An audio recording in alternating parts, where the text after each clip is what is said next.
స్వాతంత్రం వచ్చిన 78 సంవత్సరాలలో అందరూ అభివృద్ధి వైపు వెళ్తుంటే గిరిజనులు, ఆదివాసీలు, షెడ్యూళ్ల కులాలు, బీసీలు వెనకబడ్డారని ముఖ్యమంత్రి చంద్రబాబు అన్నారు. 2014 నుంచి 19 వరకు గిరిజన అభివృద్ధి కోసం 19 పథకాలు తీసుకొచ్చానని, ఆదివాసులు చదువుకోవాలన్న సంకల్పంతో ఎన్టీఆర్ గురుకుల పాఠశాలను గ్రామాన స్థాపించానని చంద్రబాబు తెలిపారు. గిరిజన ప్రాంత మహిళలు అటవీ ప్రాంతానికి పరిమితం కాకూడదని చంద్రబాబు అన్నారు. ఉన్నత చదువులు అభ్యసించి ఐఏఎస్, ఐపీఎస్ అధికారులుగా ఆదివాసీలు రావాల్సిన అవసరం ఉందన్నారు. ఆదివాసీ దినోత్సవ కార్యక్రమాన్ని విజయవాడ తుమ్మలపల్లి కళాక్షేత్రంలో నిర్వహించారు. ఈ కార్యక్రమంలో ముఖ్యమంత్రి చంద్రబాబు పాల్గొన్నారు. ఈ సందర్భంగా ఆయన మాట్లాడుతూ గిరిజనులు ఇంకా వెనుకబడి ఉన్నారని తెలిపారు. అల్లూరి సీతారామరాజు ఏకలవ్యుడిని ఆదర్శంగా తీసుకోవాలని సూచించారు. అల్లూరి సీతారామరాజు బ్రిటిష్ పాలన అంతానికి పోరాడి ప్రాణత్యాగం చేశారని చెప్పారు. స్కూల్లో టీచర్గా పనిచేస్తూ ద్రౌపది ముర్ము రాష్ట్రపతి కాగలిగారని తెలిపారు. అంచెలంచెలుగా ఎదిగిన ఆమెను స్ఫూర్తిగా తీసుకోవాలన్నారు. ఆఫ్రికా తర్వాత ప్రపంచంలో 2వ స్థానంలో గిరిజనులు ఉండే దేశం భారత్ అని, అన్ని రంగాల్లో గిరిజనులు ముందుండాలనేదే తన ఆకాంక్ష అని అన్నారు. మారుమూల ప్రాంతాల్లో ఉండే గిరిజనులు అభివృద్ధి చెందాలని ఆకాంక్షించారు. తెలుగుదేశం పార్టీ ప్రభుత్వ హయాంలో ఏటా ఆదివాసీ దినోత్సవం నిర్వహిస్తున్నామని, గత 5 ఏళ్లలో ఈ దినోత్సవాన్ని పట్టించుకున్న పాపాన పోలేదన్నారు. ఆదివాసీలంటే శౌర్యం, సహజ ప్రతిభ, నైపుణ్యం కలిగిన వ్యక్తులని పేర్కొన్నారు. ఈరోజు మన దేశానికి రాష్ట్రపతి ద్రౌపది ముర్ము గారు ఉండడం మనందరికీ గర్వకారణం. ఆవిడ్ని మీరందరూ ఒక స్ఫూర్తిగా తీసుకోవాల్సిన అవసరం ఉంది. ఒక మామూలు మహిళ ఒక స్కూల్లో టీచర్గా పనిచేస్తూ అంచెలంచెలుగా ఎదిగి ఈరోజు దేశానికి అధ్యక్షురాలు కాగలిగిందంటే అది గిరిజనులకు ఉండే, ఆదివాసులకు ఉండే ప్రతిభ. ఆ స్ఫూర్తిని ఆదివాసులందరూ తీసుకుని మీరు కూడా ముందుకు సాగాల్సిందిగా మిమ్మల్ని అందరినీ కోరుతున్నా. ఆదివాసులు అనగానే శౌర్యం, సహజ ప్రతిభ, నైపుణ్యం కలిగిన వ్యక్తులు, ప్రకృతిని ఆరాధించేవాళ్ళు. ఇప్పుడే ఏకలవ్యుడు ఇక్కడే ఫోటోలు కూడా తీసుకున్నా. ఏకలవ్యుడు నిషిద ట్రైబ్. ఎవరన్నా జీపీటీకి వెళ్తే అది చెప్తుంది ఏ ట్రైబ్ అని కూడా. ఒక గిరిజన కుటుంబంలో పుట్టి టీచరు లేకపోయినా, కాదు అని నిరాకరించిన, ఫోకస్ పెట్టాడు, విద్యను అభ్యసించాడు. ఎప్పటికీ ఒక ఆదర్శంగా నిలిచే వ్యక్తి ఏకలవ్యుడని చెప్పి కూడా నేను మీకు తెలియజేస్తున్నా. అలాంటి వాడు గిరిజనలో పుట్టడం గిరిజన స్ఫూర్తికి ఇదొక నిదర్శనం. ఇదే కాకుండా ఆదివాసులందరూ వ్యవసాయం, అటవీ ఉత్పత్తులు, హస్తకళలు, జానపద సంగీతం, నృత్యం చేయడం, సాంప్రదాయ ఆహారాలు అంటే మళ్ళీ ప్రపంచం మొత్తం ఈ యొక్క ఆర్గానిక్ ఆహారానికి శ్రీకారం చుట్టే పరిస్థితికి వచ్చారు. ఇవన్నీ ఆలోచించినప్పుడు భవిష్యత్తులో ఈ ఆదివాసులుండే ఈ ప్రాంతాల్లో ఎక్కువ అవకాశాలు కూడా ఉన్నాయని చెప్పి కూడా నేను మీకు తెలియజేస్తున్నా. అన్ని విషయాల్లో మీరు ముందుంటారు. మిమ్మల్ని చూస్తే భారతదేశ స్వాతంత్ర ఉద్యమంలో పెద్ద ఎత్తున పోరాడారు. బిర్సా ముండా, తాత్వా బిల్, మన తెలుగు రాష్ట్రం నుంచి కొమరం భీం వంటి వాళ్ళు బ్రిటిష్ వాళ్ళ గుండెల్లో రైళ్లు పరిగెత్తించి స్వాతంత్ర ఉద్యమాన్ని నడిపిన విషయం మనం గుర్తుపెట్టుకోవాల్సిన అవసరం ఉంది.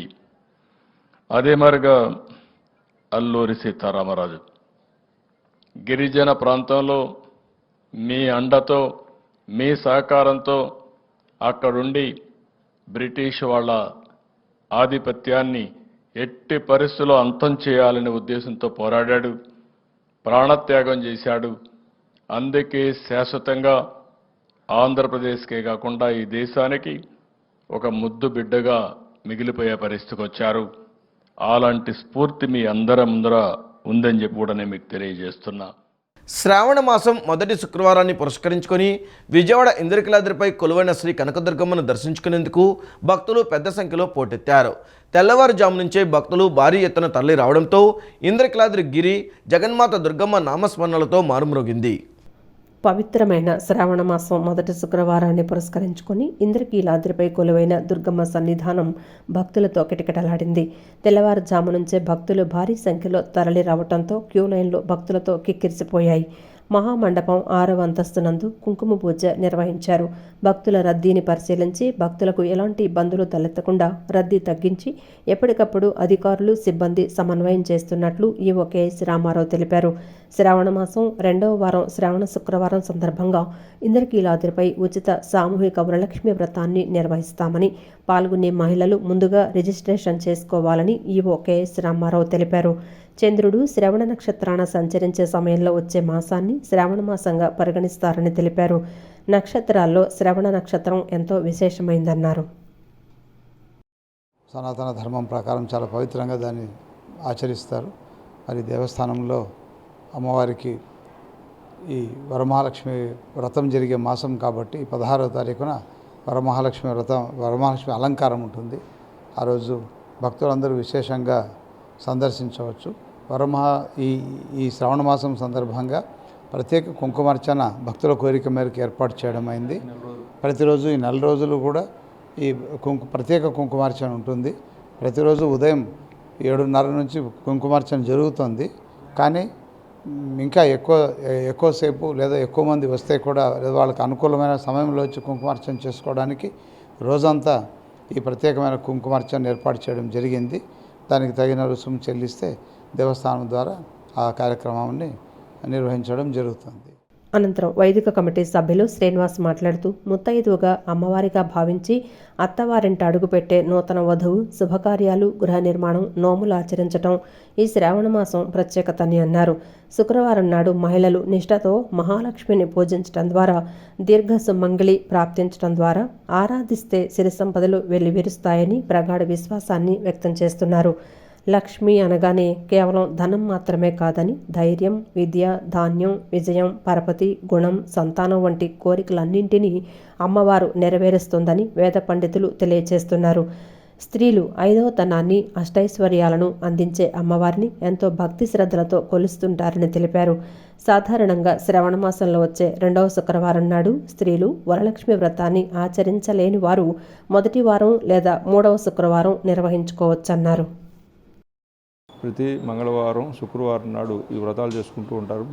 మంగళగారి వ్రతాలు, వరలక్ష్మి శుక్రవారాలు ఇవన్నీ కూడా. అట్లాంటి సమయంలో మనకి వరలక్ష్మీదేవి అమ్మవారి అలంకారంలో 16వ తారీఖు నాడు అమ్మవారు మనకి దర్శనం ఇస్తారు. అమ్మవారు ఈ పొద్దుపూట అంతా కూడా మనకి ఈ భక్తులందరూ కూడా వరలక్ష్మీదేవి పూజలన్నీ చేసేసుకుని అందరూ కూడా దర్శనానికి రావడం జరుగుతుంది. కాబట్టి ఆ రోజున అమ్మవారిని వరలక్ష్మీదేవిగా అలంకరించడం జరుగుతుంది. అదేవిధంగా ఈ 2వ వారం నాడు చేసుకోలేని వాళ్ళందరికీ కూడా 23వ తారీఖు నాడు అంటే 3వ శుక్రవారం నాడు మనకి ఇక్కడ భక్తులందరికీ కూడా ఒక బ్యాచ్ ఆర్జీ సేవగాను, ఇంకొక బ్యాచ్ ఉచితంగాను మనకి భక్తులందరికీ ఏర్పాటు చేయడం జరిగింది. దేవస్థానం ద్వారా వారికి ఉచితంగా ఏర్పాటు చేసిన వారందరికీ కూడా వారికి కావాల్సిన ద్రవ్యాలన్నీ కూడా దేవస్థానం వారే సమకూర్చి వాళ్ళతో ఈ వ్రతాన్ని చేయించే కార్యక్రమాన్ని చేస్తుంటారు. ఇది కూడా భక్తులందరూ కూడా గమనించి చేసుకోలేని వాళ్ళు, అవకాశం లేని వాళ్ళందరూ కూడా అమ్మవారి దగ్గరికి వచ్చి ఈ కార్యక్రమం నిర్వహించి అమ్మవారి అనుగ్రహాన్ని పొందాలని కోరుకుంటున్నాం. ప్రజలు, అధికారులు, రాజకీయ ప్రతినిధులు అందరూ కలిసి సమిష్టి కృషి చేస్తేనే సమాజంలో మంచి జరుగుతుందని ఎమ్మెల్యే గద్దే రామ్మోహన్ అన్నారు. ఏ ఒక్కరి వల్ల సాధ్యం కాదన్నారు. ముఖ్యమంత్రి చంద్రబాబు జన్మభూమి కార్యక్రమాన్ని మళ్లీ పునరుద్ధరించి దాని ద్వారా అన్ని పనులు చేస్తామని చెప్తున్నారని అన్నారు. త్వరలో అన్నిటికీ కూడా పరిష్కారాలు చంద్రబాబు నాయకత్వంలో లభిస్తాయన్నారు. 4వ డివిజన్ ఎల్ఐసి కాలనీలో ఎమ్మెల్యే గద్దె రామ్మోహన్ పర్యటించారు. నెల్సన్ మండేలా పార్కు పరిసరాల్లో తిరిగి స్థానికంగా ఉన్న సమస్యలను ప్రజలను అడిగి తెలుసుకున్నారు. అనంతరం ఎమ్మెల్యే మాట్లాడుతూ విజయవాడ తూర్పు నియోజకవర్గం ఎల్ఐసి కాలనీ పరిసర ప్రాంతాల్లో క్రీస్తురాజపురం కొండ ప్రాంతంలో చిన్నపాటి వర్షానికే రోడ్లు ముంపునకు గురవుతున్నాయని అన్నారు. వర్షపు నీరు నిల్వ ఉండటం వల్ల తారు రోడ్లు, సిమెంట్ రోడ్లు దెబ్బతింటున్నాయని, దీనికి పరిష్కార మార్గం స్మార్ట్ వాటర్ డ్రైన్ల నిర్మాణమని తెలిపారు. 2014లో చంద్రబాబు ముఖ్యమంత్రిగా ఉన్నప్పుడు స్మార్ట్ వాటర్ డ్రైన్ల నిర్మాణం కోసం కేంద్ర ప్రభుత్వం సహకారంతో 500 కోట్ల రూపాయల నిధులు తీసుకురావడం జరిగిందన్నారు. వైసీపీ ప్రభుత్వం ఆ నిధులను సద్వినియోగం చేసుకోకపోవడం, కాంట్రాక్టర్లను అగౌరవపరచడం వల్ల ఆ పనులన్నీ ఆగిపోయాయని, దీనివల్ల రహదారులన్నీ ముంపునకు గురవుతున్నాయని చెప్పారు. నగరంలో వర్షపు నీళ్లు నిల్వ ఉండకుండా చేయాలని నగరంలోని 3 ఎమ్మెల్యేల ఆలోచనని తెలిపారు. ఈ విషయాన్ని ముఖ్యమంత్రి చంద్రబాబు దృష్టికి తీసుకువెళ్లామని, ఆయన కూడా కేంద్ర ప్రభుత్వంతో మాట్లాడతానని చెప్పారన్నారు. రోడ్లన్నీ సిమెంట్ రోడ్లైనా తార్ రోడ్లైనా ఈ రోడ్లన్నీ కూడా డ్యామేజ్ అవుతున్నాయి. దీనికల్లా ఏకైక పరిష్కార మార్గం స్టార్ మోడ్ డ్రైన్లు మాత్రమే పరిష్కార మార్గం. అందుకే గత ప్రభుత్వంలో నారా చంద్రబాబు నాయుడు గారు ముఖ్యమంత్రి ఉన్నప్పుడు 2014-19లో ఈ స్టామ్ వాటర్ కోసం కేంద్ర ప్రభుత్వం యొక్క సహకారంతో 500 కోట్లు తీసుకురావడం జరిగింది. దాని తర్వాత వచ్చిన ప్రభుత్వం ఆ నిధుల్ని సక్రమంగా వినియోగించకపోవటం వలన, కాంట్రాక్టర్ని అగౌరవపరచడం వల్ల అవన్నీ కూడా ఆగిపోవడంతో ఎక్కడ పనులు అక్కడ ఆగిపోయి నిత్యం ముంపుకు గురవుతున్నాయి. ఇది మరలా ఒక ప్రణాళికగా తీసుకుని ఎంపీ గారి సహకారంతో, చంద్రబాబు గారి యొక్క అనుమతితో మరలా ఆ నిధుల్ని వాటికి కొంత చేర్చి ఎక్కువ మొత్తాన్ని తీసుకొచ్చి విజయవాడ నగరం అంతా కూడా నీరు పడగానే వెళ్ళిపోయేటట్టుగా చేయాలనేది మేము 3 శాసనసభ్యులు కూడా ఆలోచిస్తూ ఉన్నాం. అనంతరం కార్పొరేటర్ జాస్తి సాంబశివరావు మాట్లాడుతూ నెల్సన్ మండేలా పార్కులో అనేక సమస్యలు తిష్టవేశాయన్నారు. పార్కుకు వాచ్మెన్ లేడని, సరైన మెయింటెనెన్స్ లేకపోవటం వల్ల కాలనీ వాసులు ఇబ్బందులు పడుతున్నారని చెప్పారు. పార్కును ఆహ్లాదకరంగా తీర్చిదిద్దాలని స్థానికులు ఎమ్మెల్యేను కోరారన్నారు. వర్షం పడితే రహదారులన్నీ మునిగిపోతున్నాయని, వైసీపీ ప్రభుత్వం వీఎంసీ పాలకపక్షం వైఖరి వల్లే ఉత్పన్నమైందని తెలిపారు. సమస్యల పరిష్కారానికి ఎమ్మెల్యే గద్దె రామ్మోహన్ అన్ని ప్రాంతాలు తిరిగి సమస్యలు తెలుసుకొని పరిష్కారానికి కృషి చేస్తున్నారని అన్నారు. నెల్సన్ మండేలా పార్కులో అనేకమైనటువంటి సమస్యలు తిష్టవేసుకున్నాయి. మొట్టమొదటిది ఏంటంటే ఈ పార్కును కాపాడటానికి వాచ్మెన్ అతను లేడు. అదేవిధంగా పార్కులో సరైనటువంటి మెయింటెనెన్స్, లైటింగ్ లేకపోవడం కూడా పాదచారులుగా వాకింగ్కి వచ్చేవాళ్ళు కానివ్వండి, ఆహ్లాదంగా వచ్చే సీనియర్ సిటిజన్స్ కానీ ఇబ్బంది పడేటువంటి పరిస్థితి ఉన్నది. ఈ పార్కులో ఉన్నటువంటి పరిస్థితులన్నింటినీ కూడా మెరుగుపరచాలని చెప్పి, ఇంకా ఆహ్లాదకరంగా ఈ పార్కులన్నీ తీర్చిదిద్దాలని చెప్పి మరి గద్దె రామ్మోహన్ నాయకత్వంలో కూడా ప్రతిరోజు ఒక్కొక్క పార్కును కానీ, మరి ముంపు ప్రాంతాలైనటువంటి తూర్పు నియోజకవర్గంలో ముంపు ప్రాంతాలైనటువంటి ప్రాంతాలను కూడా సందర్శించడం జరుగుతూ ఉంది. ఏమాత్రం చిన్న వర్షం వచ్చినప్పటికి కూడా ఈ ఎల్ఐసి కాలనీలో ఉన్నటువంటి రోడ్లు కానివ్వండి, ఈ నెల్సన్ మండేలా పార్క్ పక్కన ఉన్నటువంటి రోడ్డు కానివ్వండి, పూర్తిగా మోకాళ్ళ లోతు నీళ్లలో మునిగిపోతూ ఉన్నాయి. దీన్ని అన్నిటికీ కారణం ఏంటంటే మొన్నటిదాకా రాష్ట్ర ప్రభుత్వంలో అధికారంలో ఉన్నటువంటి వైఎస్ఆర్ ప్రభుత్వం, జగన్మోహన్ రెడ్డి ప్రభుత్వం. అనంతరం డాక్టర్ వసుంధరాదేవి మాట్లాడుతూ కాలనీ పార్కు వద్ద మద్యం, గంజాయి సేవిస్తున్నారని, మద్యం సీసాలు పార్కులో పడేస్తున్నారని చెప్పారు. ఎవరైనా ప్రశ్నించిన వారిని బెదిరిస్తున్నారని అన్నారు. కాలనీ వాసులంతా సంఘటితమైతేనే సమస్య పరిష్కారం అవుతుందన్నారు. ఒక చంద్రబాబు నాయుడే వీళ్ళే చేస్తారని కాదు, కాలనీ వాసులు అందరూ కూడా ఒక్కటి అవ్వాలి. సంఘటితం అయితేనే ఏ పనైనా అవుతుంది. నేను కూడా ముందు ఉండగలను, ఉంటాను కూడాను. ఎందుకంటే నాకు కూడా కొంత అవగాహన ఉండి చేయాలని అనిపిస్తుంది, సొసైటీకి చేసుకోవాలని. ఇక్కడ 42 చెట్లు పాతాను కాలనీలో. వాటి కొన్నాళ్ళు నేనే నీళ్లు పోయించాను. దానికి ట్రీ గార్డ్స్ కూడా సిమెంట్ చేసి పెడితే, మీరే వేశారు కాబట్టి మీరే పెట్టండి, ఈ చెట్లు ఇక్కడ వద్దు, మేము చూడమని చెప్పి అన్నారు. కొన్ని చచ్చిపోయినాయి అనుకోండి. అందుకని బాధ్యత తీసుకోవాలి. ఒక మొక్క పెట్టామంటే ఆ మొక్కని పెంచి పెద్దదయ్యే వరకు మన బాధ్యత తీసుకోవాలి. అసలు ఇంటి ముందు 42 పెట్టాము కాలనీ మొత్తానికి. ముఖ్యమంత్రి చంద్రబాబు ప్రపంచ ఆదివాసీ దినోత్సవం వేళ గిరిజనులతో కలిసి సందడి చేశారు. ఆదివాసీ దినోత్సవ కార్యక్రమంలో పాల్గొనేందుకు విజయవాడ తుమ్మలపల్లి కళాక్షేత్రానికి వచ్చిన చంద్రబాబుకు మంత్రి గుమ్మడి సంధ్యారాణి, ఎమ్మెల్యేలు ఘనస్వాగతం పలికారు. అనంతరం గిరిజనులతో కలిసి చంద్రబాబు ధీమ్సా నృత్యం చేశారు. అనంతరం గిరిజనుల వద్దకు వెళ్ళి వారిని పలకరించి వారితో మమేకమయ్యారు. ఆ తర్వాత డప్పు కొట్టి గిరిజనులను ఉత్సాహపరిచారు. వివిధ వేషధారణలతో వచ్చిన వారితో ముచ్చటించారు. అనంతరం అరకు కాఫీ తాగిన సీఎం చంద్రబాబు గిరిజనులు తయారు చేసిన ఉత్పత్తులతో ఏర్పాటు చేసిన ప్రదర్శనశాల వద్దకు వెళ్లారు. గిరిజన ఉత్పత్తులను పరిశీలించారు.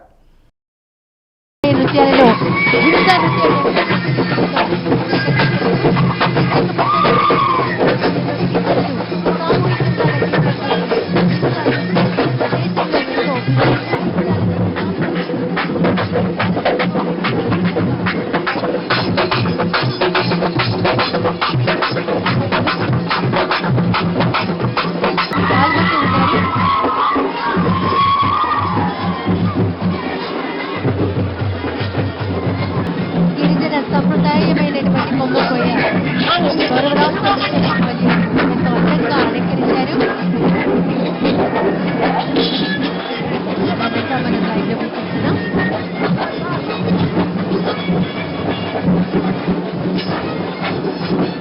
వారిని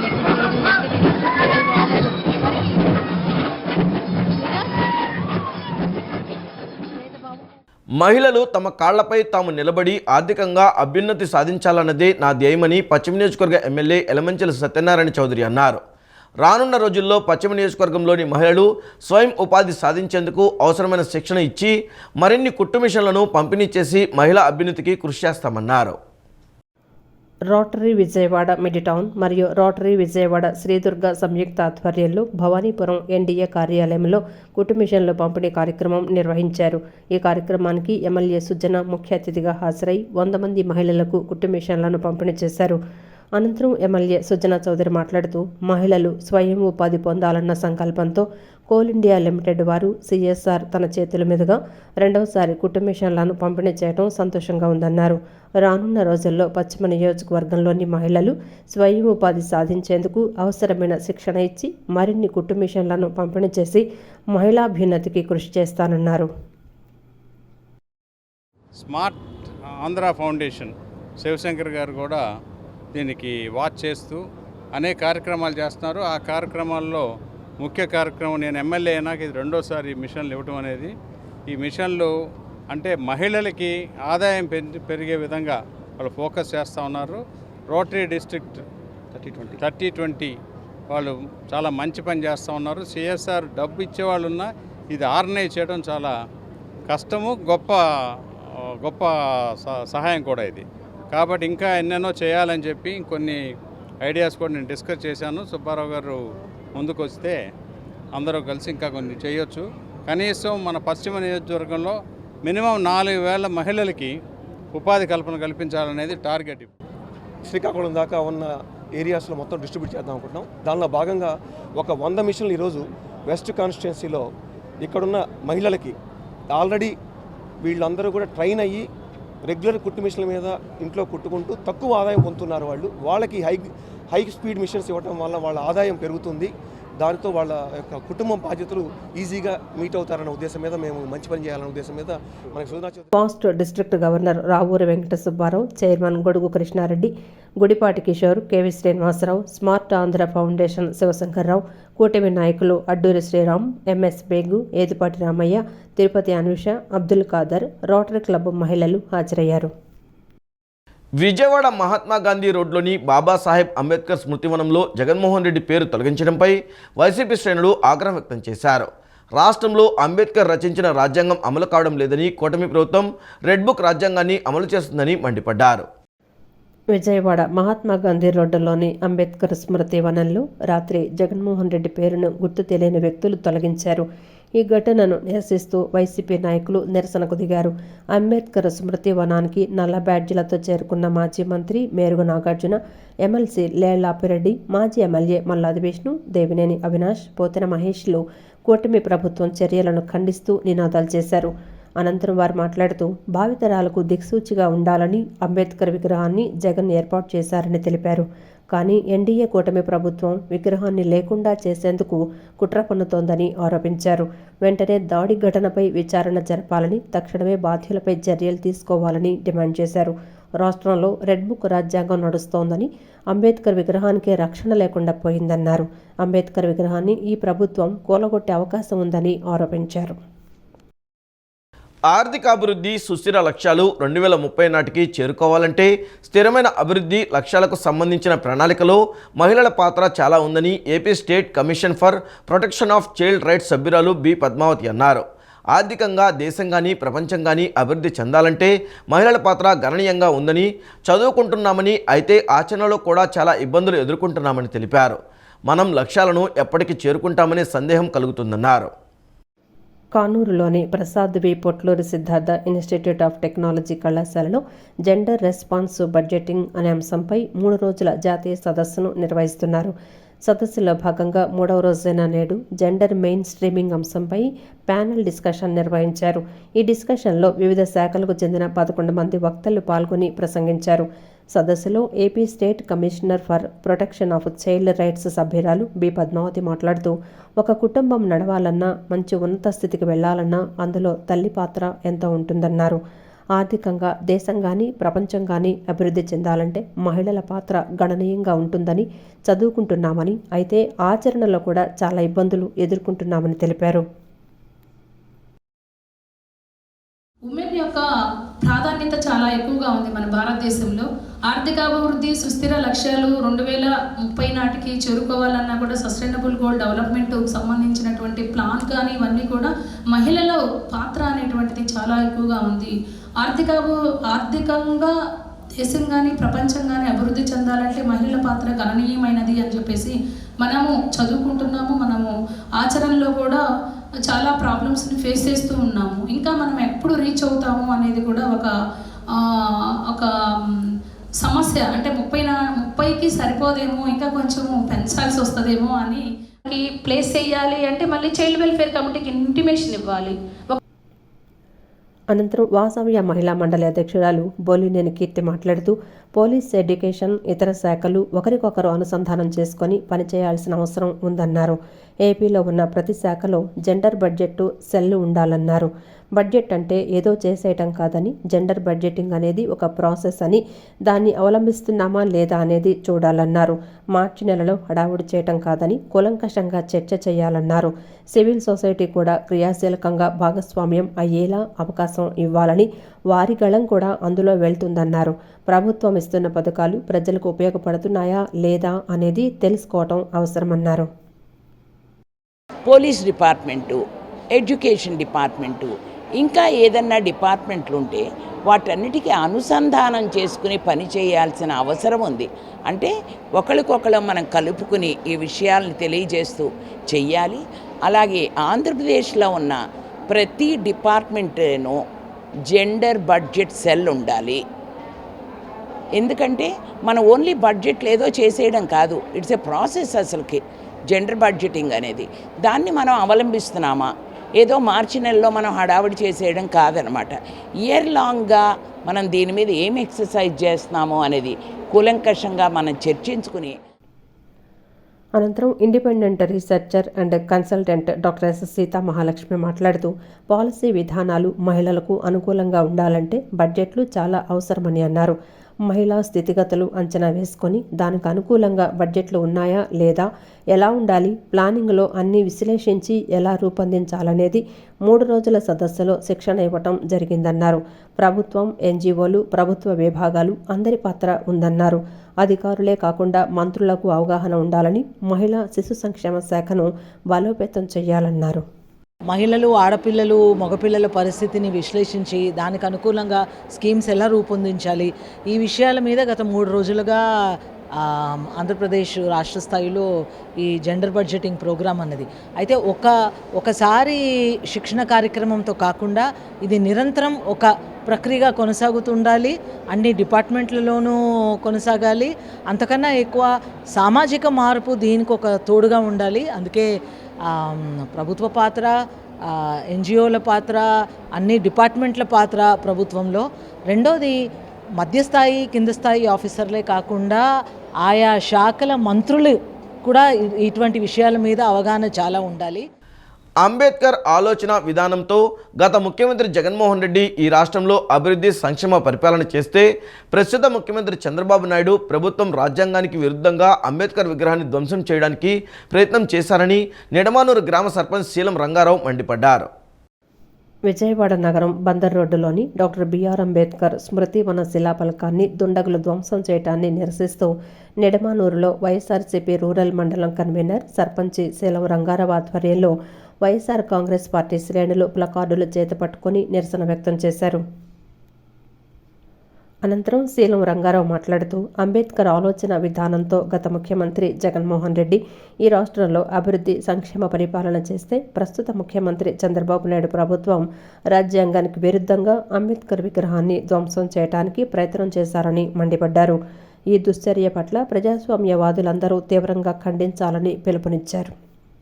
గడిచిన 60 రోజుల నుంచి గత ప్రభుత్వం 5 సంవత్సరాల్లో ప్రజలకి మేలు చేసి ఎక్కడైతే అభివృద్ధి చేశారో ఆ అభివృద్ధికి సంబంధించినటువంటి శిలాఫలకాలని, అదేవిధంగా జగన్మోహన్ రెడ్డి గారి పేరుని, వీటన్నిటిని కూడా పగలగొట్టడం ఇవన్నీ కూడా మనం చూస్తూ ఉన్నాం. రాజశేఖర రెడ్డి గారి విగ్రహాలను పగలగొట్టడం, పేర్లను తీసేయటం, శిలాఫలకాలు ధ్వంసం చేయటం, సచివాలయాల మీద ఉన్నటువంటి లోగోలను తొలగించడం, ఇవన్నీ కూడా అనాగరికంగా పనిచేస్తూ ఉన్నారు. ఇవాళ జగన్మోహన్ రెడ్డి గారి పేరునైతే మీరు పగలగొట్టగలరేమో కానీ గత 5 సంవత్సరాలుగా ఈ రాష్ట్రంలో పేద బడుగు బలహీన వర్గాలకు ఆయన చేసినటువంటి అభివృద్ధి సంక్షేమ కార్యక్రమాల్లో. అనంతరం జెడ్పీటీసీ సువర్ణరాజు మాట్లాడుతూ కూటమి ప్రభుత్వం చేస్తున్న ఈ చర్యల్ని ప్రజలందరూ గమనిస్తున్నారని, ఎన్నికల సమయంలో ఇచ్చిన వాగ్దానాలు అమలు చేయకుండా కాలయాపన చేస్తున్నారని విమర్శించారు. కూటమి ప్రభుత్వం రెడ్ బుక్ రాజ్యాంగాన్ని అమలు చేస్తూ ప్రజల్ని భయపెడుతున్నారని ఎంపీటీసీ దూరు రత్నం మండిపడ్డారు. ఇప్పటికైనా ముఖ్యమంత్రి చంద్రబాబు నాయుడు ప్రజలకు సేవ చేసి వారి రుణం తీర్చుకోవాలని సమ్మెట సాంబశివరావు అన్నారు. వారి చూపిన బాటలోనే ఈ రోజున ప్రజాస్వామ్యం నడుస్తుంది అనేటువంటి విధానాన్ని జగన్మోహన్ రెడ్డి గారు ప్రపంచానికి తెలియజెప్పే విధంగా నడిబొడ్డున విజయవాడ మహానగరంలో డాక్టర్ బిఆర్ అంబేద్కర్ గారి స్మృతివనాన్ని నిర్మించడం ద్వారా ఆయన వారి పట్ల ఉన్నటువంటి మంచి దాతృగుణాన్ని ప్రదర్శించారనే దానికి వైఎస్ఆర్ కాంగ్రెస్ పార్టీ తరఫున కార్యకర్తలుగా మనం అందరం కూడా గర్వించాలి. అదేవిధంగా ఈ రోజున రాష్ట్రంలో పరిపాలన మారింది. ఏదైనా చేయాలి అనుకుంటే గత ప్రభుత్వం కంటే ఇంకా మెరుగైనటువంటి సేవలు చేయాలి. కానీ ఈ కార్యక్రమంలో విజయవాడ రూరల్ మండలం జెడ్పీటీసీ సువర్ణరాజు, వైఎస్ఆర్ కాంగ్రెస్ పార్టీ రాష్ట్ర సంయుక్త కార్యదర్శి రామశెట్టి వెంకటేశ్వరరావు, రామవరపాడు పార్టీ అధ్యక్షులు సమ్మెట సాంబశివరావు, ప్రసాదంపాడు ఎంపీటీసీ దూరు రత్నం, బొగ్గవరపు రాజేంద్ర ప్రసాద్, బత్తల కోటేశ్వరరావు తదితరులు పాల్గొన్నారు. క్విట్ ఇండియా డేని పురస్కరించుకుని ఆగస్టు 15 వరకు మొక్కలు నాటే కార్యక్రమాన్ని ఉద్యమంలా చేపడతామని యువజన కాంగ్రెస్ రాష్ట్ర అధ్యక్షులు లక్కరాజు రామారావు తెలిపారు. పర్యావరణ పరిరక్షణకు ప్రతి ఒక్కరూ కట్టుబడి ఉండాలని అన్నారు. వాయునాడ్ బాధ్యతలకు అండగా ఉండేందుకు కలిసికట్టుగా ముందుకు రావాలని ఆయన పిలుపునిచ్చారు. ఆంధ్రరత్న భవన్లో భారత జాతీయ యువజన కాంగ్రెస్ 64వ ఆవిర్భావ దినోత్సవ వేడుకలు, క్విట్ ఇండియా డే వేడుకలు ఘనంగా జరిగాయి. ఈ సందర్భంగా ఆ పార్టీ నాయకులు మస్తాన్ వాలీ జాతీయ జెండాను ఆవిష్కరించారు. అనంతరం కేక్ను కట్ చేసి పార్టీ శ్రేణులకు తినిపించారు. అనంతరం క్విట్ ఇండియా డేను పురస్కరించుకొని కార్యాలయ ప్రాంగణంలో మొక్కలు నాటారు. ఈ సందర్భంగా యువజన కాంగ్రెస్ రాష్ట్ర అధ్యక్షులు లక్కరాజు రామారావు మాట్లాడుతూ ఆగస్టు 15 వరకు ఉద్యమ రూపంలో మొక్కలు నాటే కార్యక్రమం చేపడుతున్నామని చెప్పారు. దేశంలో, రాష్ట్రంలో పర్యావరణానికి ఇబ్బందులు ఏర్పడ్డాయని చెప్పారు. వాయునాడ్ ఘటన ఇందుకు ఉదాహరణని అన్నారు. వాయునాడ్లో యువజన కాంగ్రెస్ నాయకులు ఎంతో సేవ చేశారని అన్నారు. వాయునాడ్ ప్రకృతి విపత్తు నివారణకు బాధితులను ఆదుకునేందుకు అందరూ ముందుకు రావాలని ఆయన పిలుపునిచ్చారు. వాళ్ళకి వ్యతిరేకంగా పోరాడితే ఆ రోజు 2వ ప్రపంచ యుద్ధం జరుగుతున్నటువంటి పరిస్థితులు, కరుడుగట్టిన భారతీయుల్ని బానిసలుగా చూస్తున్నటువంటి బ్రిటిష్ వాళ్ళు 10,000 మందిని ఆ రోజు జైల్లో పెట్టినటువంటి చరిత్ర. అయినా కూడా భయపడకుండా కాంగ్రెస్ పార్టీ నాయకత్వంలో బాంబేలో CWCలో తీసుకున్నటువంటి నిర్ణయం do or die, quit India అనేటటువంటి ఆలోచనతో జరిగినటువంటి ఈ ఉద్యమం భారతీయులందరినీ కూడా ఒక ఐక్యమత్యంగా స్వతంత్రం రావడానికి సంకల్పానికి మరి పురికొల్పని చెప్పి ఈ సందర్భంగా తెలియజేస్తూ do or die, quit India అనేటటువంటి బ్రిటిష్ వాళ్ళని హెచ్చరించినటువంటి పార్టీ. ఒక ఉద్యమాన్ని అంటే ఒక ఉద్యమ రూపంలోని మేము మొక్కలు నాటే కార్యక్రమం చేపడుతున్నాం. అందులో భాగంగానే ఈరోజు మొదలు పెట్టడం జరిగింది. ఆగస్టు 15వ తారీఖున ఈ యొక్క కార్యక్రమాన్ని మేము ఎండ్ చేయడం జరుగుతుంది. సుమారు దాదాపు ఈ రాష్ట్రంలో కానివ్వండి, దేశంలో కానివ్వండి పర్యావరణం వల్ల ఇబ్బందులు పడుతున్నాయి. మనం చూసుకున్నట్టయితే వాయనాడు వరద బాధితులు వీళ్ళందరినీ కూడా యువజన కాంగ్రెస్ దేశంలోనే అత్యధికంగా యువత కలిగినటువంటి ఆర్గనైజేషన్ ఏదైనా ఉంటే అది యువజన కాంగ్రెస్. నాగసాకిపై అమెరికా వేసిన అణ్వాయుధాలు ఎంత ఉత్పాతం, ప్రళయం సృష్టించాయో ప్రపంచం, ప్రజలు మర్చిపోలేరని ఇస్కాఫ్ రాష్ట్ర ప్రధాన కార్యదర్శి కాగితాల రాజశేఖర్ తెలిపారు.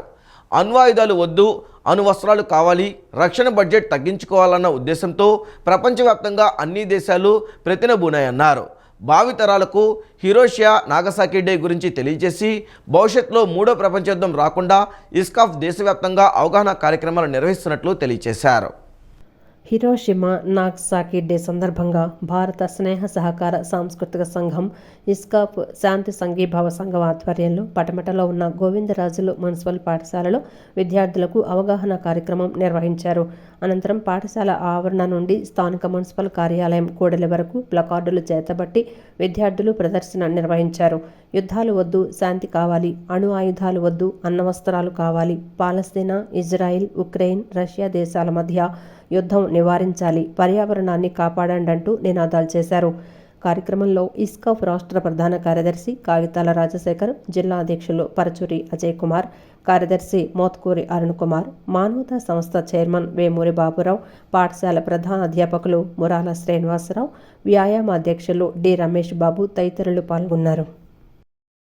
ఈ అణ్వాయుధాలు వద్దు, అన్న వస్త్రాలు కావాలి, ప్రతి దేశము రక్షణ బడ్జెట్లు తగ్గించుకోవాలి అనే ఉద్దేశంతో దేశవ్యాప్తంగా ప్రపంచవ్యాప్తంగా ఈ దుర్ఘటన జరిగిన జపాన్తో సహా అన్ని దేశాలు హిరోషిమా నాగసాకి బాంబులు పడిన రోజును గుర్తుంచుకొని అణ్వస్త్రరహిత సమాజం కోసం కృషి చేయాలని ప్రతినిభూని రాబోయే తరాలకి ఈ చరిత్ర మళ్ళీ మరొక ప్రపంచ యుద్ధం రాకూడదనే ఉద్దేశంతో ఇస్కాఫ్ దేశవ్యాప్తంగా కూడా మా శాఖల ద్వారా ఈ కార్యక్రమాలు నిర్వహిస్తున్నాము.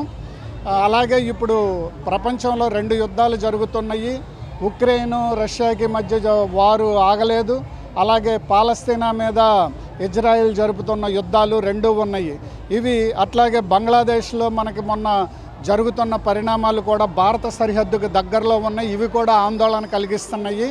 కాబట్టి శాంతి కోసం ప్రతి వాళ్ళు కృషి చేయాలని చెప్పి పాయికాపురంలోని జై సంతోషిమాత ఆలయ ధ్వజస్తంభ శిఖర ప్రతిష్ఠ మహోత్సవం కన్నుల పండుగగా జరిగింది.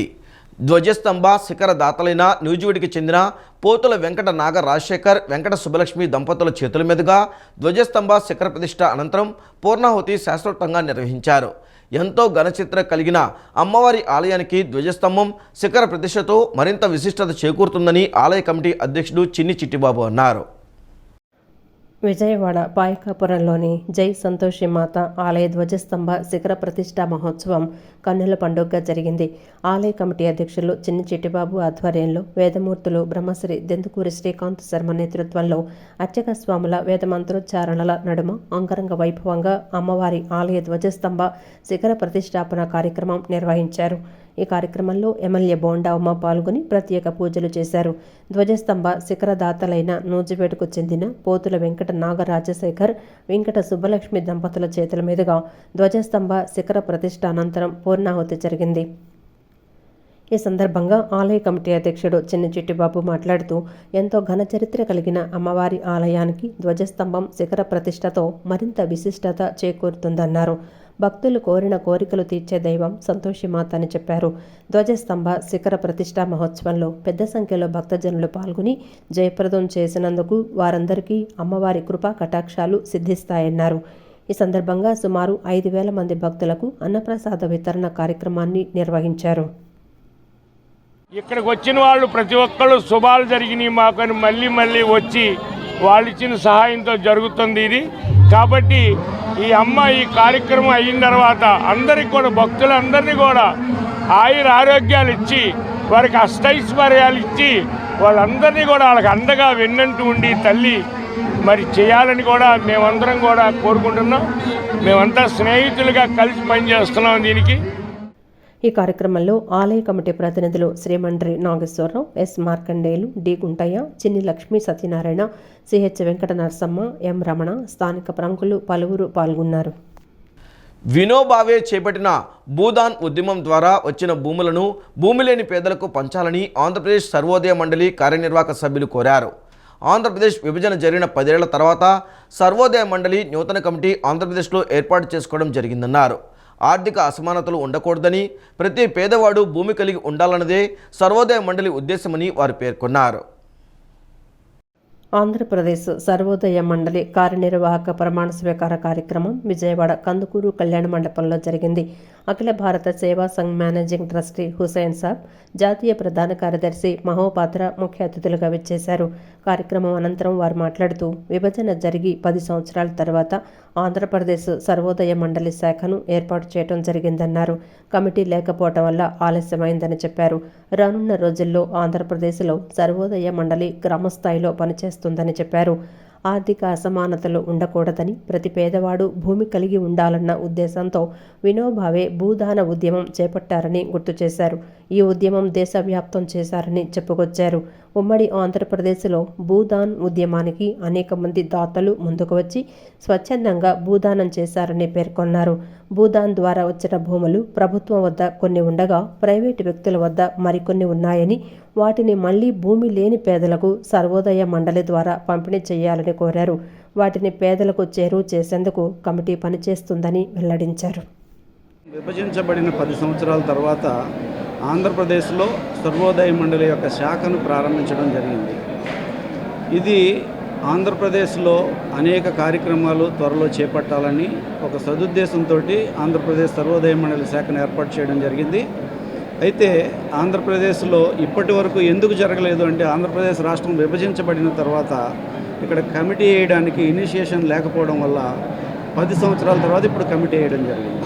సో ఈ కమిటీ రానున్న రోజుల్లో ఆంధ్రప్రదేశ్ రాష్ట్రంలో సర్వోదయ మండలి యొక్క కార్యక్రమాలను విస్తరించి ప్రతి గ్రామానికి కూడా ఈ కార్యక్రమాలను తీసుకెళ్లాలనే ఒక ప్రణాళికతోటి ఈ కార్యనిర్వాహక కమిటీ ప్రమాణ స్వీకారం చేయడం జరిగింది. అలాగే వినోబా భావే గారు భారతదేశంలో ఆయన భూదాన్ ఉద్యమాన్ని ఒక కంకణబద్ధంగా దేశవ్యాప్తంగా పాదయాత్రతో ప్రారంభించి ప్రతి గ్రామానికి కూడా భూదాన్ ఉద్యమాన్ని తీసుకువెళ్ళారు. దీని యొక్క ముఖ్యమైన లక్ష్యం ఏంటంటే, ఎక్కడా కూడా ఆర్థిక అసమానత ఉండకూడదు. స్థిరాస్తి రంగంలో పేరొందిన గాయత్రి 99 డెవలపర్స్ సంస్థ విజయవాడలో నూతన శాఖను ఏర్పాటు చేసింది. గురునానక్ రోడ్లో ఏర్పాటు చేసిన సంస్థ కార్యాలయాన్ని మేనేజింగ్ పార్ట్నర్ అశోక్ కుమార్ పూజా కార్యక్రమాలను నిర్వహించి ప్రారంభించారు. స్థిరాస్తి రంగానికి చెందిన అనేక మంది అశోక్ కుమార్కు పుష్పగుచ్చాలు అందజేసి శుభాకాంక్షలు తెలిపారు. కొత్త వెంచర్లకు సంబంధించిన బ్రోచర్లను ఆవిష్కరించారు.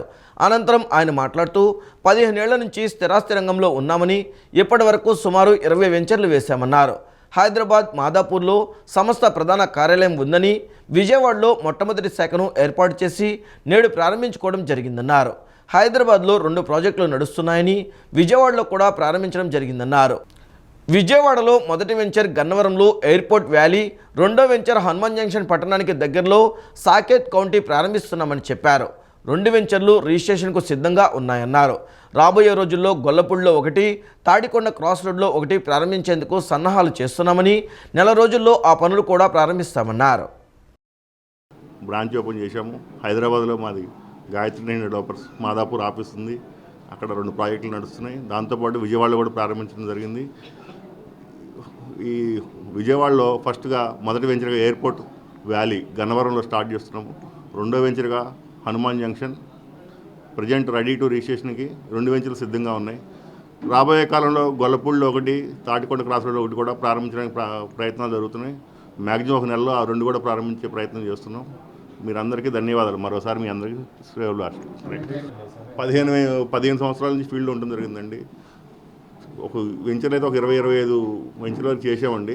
కానీ ప్రజెంట్ విజయవాడలో మాత్రం ఇది మొదటి వెంచర్ అండి. అంతకుముందు పార్ట్నర్షిప్లో చేయడం జరిగింది, కానీ ఇప్పుడు ఓన్గా మొదటి వెంచర్ విజయవాడలో మొదటిసారి బ్రాంచ్ ప్రారంభించడం జరిగిందండి.